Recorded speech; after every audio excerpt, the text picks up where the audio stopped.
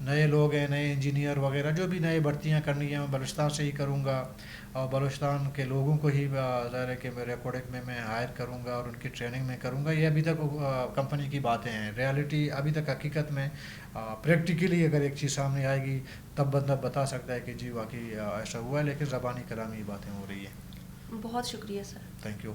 تو یہ تھا آج کا ہمارا ولاگ. اگر آپ چاہتے ہیں کہ ہم بلوچستان کے باقی مسائل پر بھی ایسے بات کریں تو اس کے لیے آپ اپنی کمنٹ میں اپنی رائے ضرور دیجیے گا. اگر آپ کو ہمارا ولاگ پسند آئے تو ہمارے چینل کو سبسکرائب کریں, لائک, کمنٹ اینڈ شیئر کریں. ملتے ہیں اگلے ولاگ میں. اللہ حافظ.